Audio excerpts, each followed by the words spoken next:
દ્વારકાધીશ મિત્રો, આજે સમગ્ર ગુજરાતમાં વરસાદનું જોર વધી રહ્યું છે। કાલે રાતના 11 થી 12 વાગ્યાનો વરસાદ વરસી રહ્યો છે અને અત્યારે પણ આ બાજુમાં વરસાદ ચાલુ છે। અત્યારે આખા ગુજરાતમાં વરસાદ વરસી રહ્યો છે। તો એવામાં તો અત્યારે આપણે ખેડૂત ભાઈઓ બધી બાજુથી લાચાર થઈ ગયો છે, કારણ કે ઉપરા ઉપર આફત આવતી જાય છે। આની પહેલાં પણ વરસાદ અને પવન બહુ હતો અને અત્યારે પણ વરસાદ અને પવન તો નથી, પણ થોડો પવન છે, વરસાદનું પ્રમાણ વધુ છે અને અમુક લોકો કહે છે કે 2-3 દિવસ વરસાદ રહે છે। તો એવામાં અત્યારે ખેડૂત ભાઈઓની અત્યારે 4-5 મહિનાની મહેનત ઉપર પાણી ફરી ગયું છે। તો અત્યારે તમે જોઈ શકો છો મિત્રો, આ મગફળી છે, આ મગફળીના પાથરા તમે જોઈ શકો છો। અત્યારે અમારે જ નુકસાન નથી, અમે એમ નથી કહેતા કે અમારે જ નુકસાન છે। અત્યારે કંઈ નહીં તો 70 થી 80% ખેડૂત ભાઈઓને નુકસાન જ છે, કારણ કે આ એક પાકમાં જ નુકસાન નથી, મગફળી છે, પછી કપાસ છે, તેમાં અનેક પ્રકારના પાક છે, તેમાં નુકસાન જ છે। મિત્રો, તો હવે આપણે સંજયભાઈ કરીને છે તેની પાસેથી આપણે માહિતી લઈ લઈએ। આપણે ખેડૂત ભાઈઓ, કુદરતની આફત માથે આફત આવે છે।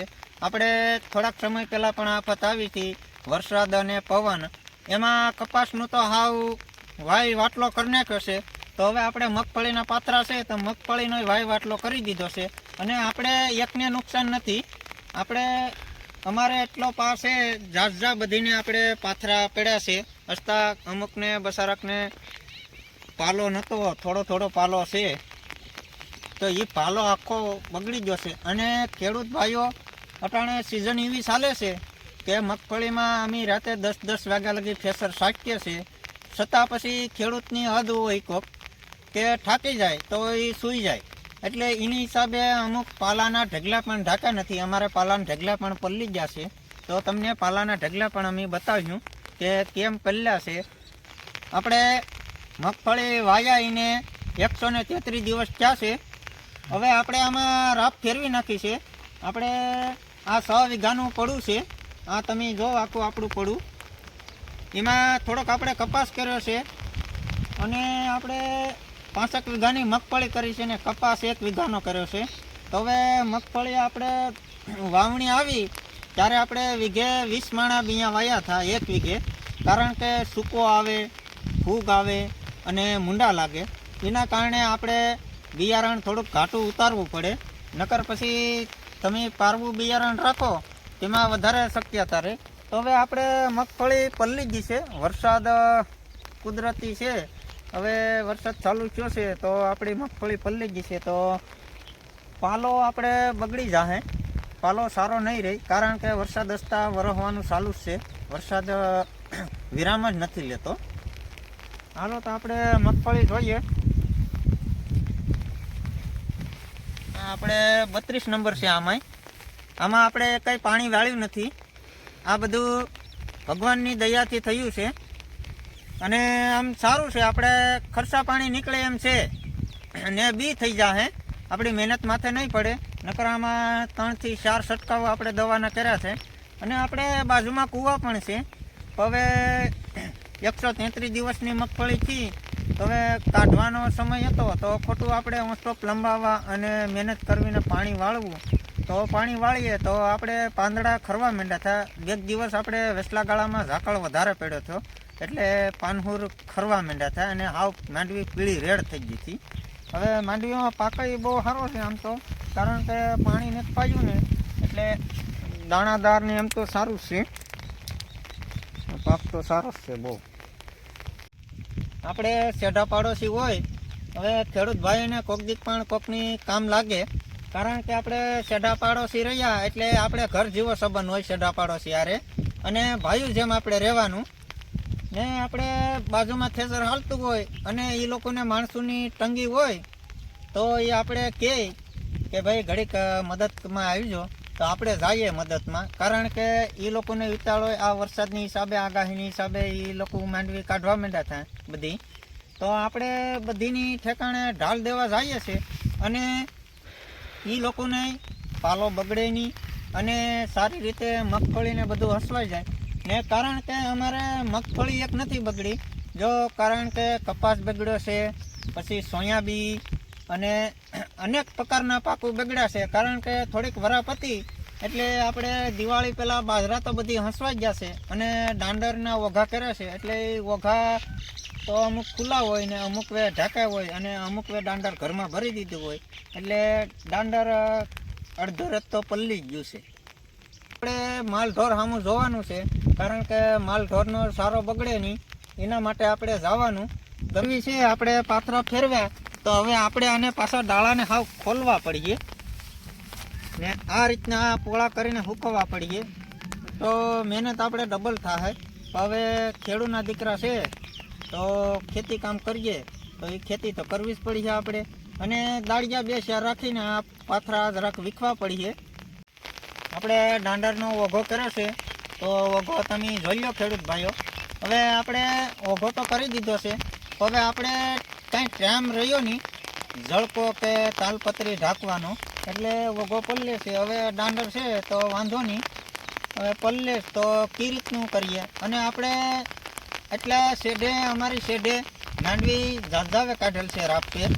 હવે ફેસરવે એ કાઢવાના હતા એ લોકો, તો હવે વરસાદ આવી ગયો છે, લાગટ પાથરા પડ્યા છે, તો હવે આપણે તો ખેડૂત ભાઈઓ થોડોક પાલો છે, બીજા બધીને બધો પાક બગડ્યો છે અને બધા ખેડૂતને કાઢેલો હોય તો 70થી 80% નુકસાની છે ખેડૂત ભાઈઓને. તો આપણે હવે પાથરા તમને બતાવીએ છીએ કે પાથરા કઈ રીતના પહેલા છે. અને પાલાનું તો પણ માલઢોરને હેરાનગતિ રહેવાની છે, કારણ કે જો દાંડર બગડી ગયું છે આપણે અને પાલા બગડી ગયા છે. અને અટાણે ઘણા પાક થાય. આપણે એરડા શ્રાવણ મહિનામાં સોંપીએ તો એરડા અટાણે આપણી કેડકેડ હાંભા થઈ ગયા હોય તો એરડા અટાણે પવનની હિસાબે ઢળી જાય છે. પવન છે થોડોક ઓછો છે પણ એ તોય પવન કહેવાય, કારણ કે જમીન વરસાદ વરસે એટલે ભેજવાળી થઈ જાય, એટલે એની હિસાબે ઢળવાની કરે એરડો, એટલે એરડા બગડે. સોયાબી, બાજરી, તમામ વસ્તુ ખેડૂતને નુકસાન અને નુકસાન જ છે. આપણે ખેડૂત ભાઈઓ આપણી શેઢે આ લોકોની જમીન છે, હવે એમાં 9 થી 10 વીઘાના પાથરા પડ્યા છે માંડવીના, કારણ કે એ લોકો પણ આજે ખેતર હાંકવાના હતા પણ હવે વરસાદ આવ્યો એની હિસાબે રહી ગયું છે અને અત્યારે પણ વરસાદ ચાલુ જ રહે છે. તો આપણે બીજો એક બાજુમાં 4 માંડવી કાઢેલ ઢગલો પડ્યો છે ખેતર વસાળે, કારણ કે આપણે એના પાલો તો ઢાંકી દીધો છે કુંદવા કરીને. જાડા મોટું આપણે કુંદવું કર્યું ઉતાવળમાં, બહુ તો પછી સારું કુંદવું કરીએ તો વાર લાગે, કારણ કે આપણી પાસે સમય નહોતો, એટલે આપણે રાતે ને રાતે કુંદવું કર્યું છે ઉતાવળમાં અને ઝળકો ઢાંક્યો છે. અને માંડવીનો ઢગલો ખેતર વસાળે પડ્યો છે, કારણ કે આપણે સુવિધા તો હતી ડેલામાં ને લેવાની, પણ આપણી પાસે ટાઈમ નહોતો. તો તમને ચાલો ખેડૂત ભાઈઓ માંડવીનો ઢગલો બતાડીએ.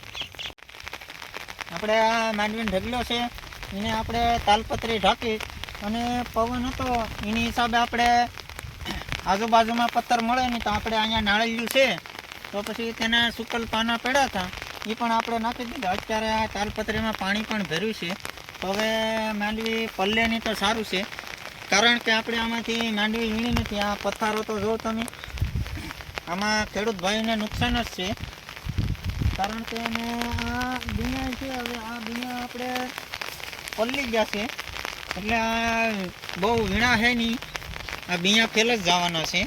અને પાલો આપણે જાડા મોટો ઢાંક્યો છે એ જો તમે, કારણ કે અમારે માલઢોરનું બસાવવું પડે, કારણ કે આખું વરસ માલઢોરને નીરવાનું હોય. અમારી મગફળી તો પલળવાની જ છે, કારણ કે આ પાણી ભરી એટલે આની હેઠથી પાણી જાય. આપણે અહીંયા ફરતી પાળ નથી કરી, હવે પાળ કરવાનો આપણી પાસે સમય નહોતો, કારણ કે દી આખો ખેડૂત ભાઈઓ ખેસરૂમાં થાકી ગયા હોય તો પછી રાતની ખેડૂત ભાઈઓ કેટલું કામ કરે, બધી છેલ્લી હદ હોય ને ખેડૂતની. આપણે બાજુમાં અહીંયા મકાન છે અને ડેલો પણ છે, તોય આપણે માંડવી ઘરમાં વેવાનો વેત નથી આવ્યો કે ડેલામાં નાખવાનો વેત નથી આવ્યો. આપણે આ આપણા શેઢા પાડોશી બાજુવાળાનો કપાસ છે, તો હવે કપાસમાં આપણે ફૂલ વીણી આવી છે, તો કપાસ આપણે વીણાણો નથી, કારણ કે આપણે માંડવી કાઢવામાં હતા એટલે ધારા દાળિયા મળતા નહીં, અને આપણે માંડવી કાઢી તો એ માંડવી અડધરે પલ્લી અને પાલાય પલ્લા છે અને કપા પણ સારી રીતે બગડી ગયો છે હાવ. આ કપાના પોતા આપણે ખેંચીને બતાવીએ તમને. આ કપાઈઓ છે કે આ હાવ રાગ જાત આવે, આ ઉગવાનું તરત કરે. હવે અત્યારે વરસાદ બંધ રહી જાય તો વાંધો નથી કપાસમાં, પણ હવે આમને આમ 1-2 દિવસ ચાલુ રહે તો ઉગવાની શક્યતા કરે છે.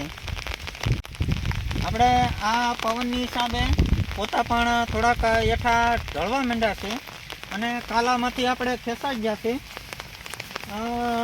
કપાસમાં નુકસાન તો છે અને આપણે આ નવું સાપકું છે તે બધું ખરી જવાનું છે. આ સાપકા બધા વરસાદની હિસાબે ખરી જશે. આપણે આ પાલો ઢાંકવાની નેવરાઈ મળી નથી, એના કારણે પાલો પલળે છે. કારણ કે 2-3 જગ્યા ઉપર પાલો હતો તો આપણે ક્યાં ક્યાં ઢાંકવો એના કારણે પલળે છે. પણ અત્યારે વરસાદ બંધ રહી જાય તો પાલાને બહુ વાંધો નથી, કેમ કે ખાલી માથે જ પલળે. બાકી એક તો આપણે પાલો કોરો જ છે, રસ્તા વાંધો આવે એમ નથી. અને આપણે પથારાની માંડવી પડી છે એટલે માથે દોડવો હશે તે તો આપણે લઈ લેવું, પણ અંદર જમીનમાં હશે તે દોડવો ઉગી જાય. આપણે આજે રાતે 10 વાગ્યા લગી ફેસર હાંક્યું છે, એના કારણે આપણે પાણી તો થોડીક વહેલી દીધી, પણ આપણે મોટરિયું 100 હાથ પડ્યું છું બાંધેલ, એ લેવાનું આપણે વેળું આવ્યું નથી. એટલે આપણી મોટરિયું પણ પાલાનું પલળી ગયું છે, તે પણ તમને બતાવીએ. આપણે અહીંથી માંડવી અને પાલો વહી લીધો છે થોડોક, અને ખાલી આપણે ખળી કહેવાય ને કે ખળીની પાલની અહીંયા પડી છે અને કાંધાની 3-4 મોટી પડી છે. હવે આપણે રાતે મોડા વાગ્યા લગી ખેતર ચલાવ્યું છું, એના કારણે પછી આપણે નાયા ધોયા અને ખાવાનું હોય, પછી જાજો ઓલો પર તો ખેડૂત કેટલોક સહન કરે, એના કારણે પછી આ પાણી લેવાના પુગાણું નહીં. એની હિસાબે આપણે મોટરિયું અહીંયા પડ્યું છે અને આપણે કાંધાની મોટરિયું અહીંયા વાળી મૂક્યું છે. આ આપણે કાંધું છે, એ પણ આપણે વીણવાનો ટાઈમ નથી થોડોક આવ્યો અને ફળીમાં માંડવી લાગત પડી છે. હવે આપણે બાજુમાં એક બીજો પણ ઢગલો છે, કમસે કમ 10 થી 12 માંડવી મગફળી રહે, એ પણ ખેતર વસાડે આપણે પડ્યો છે, ઢાંક્યો છે. તાલપત્રી ખેડૂત ભાઈઓ પાસે કટકા હોય નાના ને કે અમુક મોટા કટકા હોય, તો હવે આપણે માંડવી 10 થી 12 ખાંડી છે તો ઢગલો થોડોક આમ આપણે મતલબમાં પોળો છે, તો એના કારણે થોડુંક અડધું ઢકાણું ને અડધું આમ બીજો કટકો નાખ્યો ને એટલે માંડવીમાં પાણી ઉતરશે. પણ માંડવીમાં પાણી ઉતરે તો સારું, કારણ કે ખેડૂત ભાઈની મહેનત હોય, એને તડકો હોય કે ટાઢ હોય, 4-5 મહિના મહેનત કરી હોય, એ ખેડૂતના દીકરાને ખબર હોય કે કઈ રીતનો ખેતરમાં થાલ પાકે. ખેડૂત ભાઈઓ, આ વરસાદના કારણે આપણે આજુબાજુમાં જેટલું નુકસાન થયું હતું, આજુબાજુના આડોશ પાડોશીના, તો તે નુકસાન તમને બતાવ્યું છે. અને આપણે 20 નંબર, 28 નંબર અને 32 નંબરની મગફળી તમને વિડીયોમાં બતાવી હતી, એ તો આપણે કમ્પ્લીટ સાચવી લીધી છે, કમ્પ્લીટ કાઢી લીધી છે અને પાલો બધું કમ્પ્લીટ સચવાઈ ગયું છે. આ તમને જેટલું બતાવ્યું એ આપણું થોડુંક નુકસાન અને આજુબાજુવાળાનું નુકસાન છે તેના વિશે બતાવ્યું છે. તો આપણી ચેનલ ખેડૂતની દુનિયા 1151 ઉપર તમને ખેતી વિશેના તમામ પ્રકારના વિડીયો જોવા મળશે. તો ચેનલને સબસ્ક્રાઈબ કરજો અને સપોર્ટ કરવાનું ભૂલતા નહીં.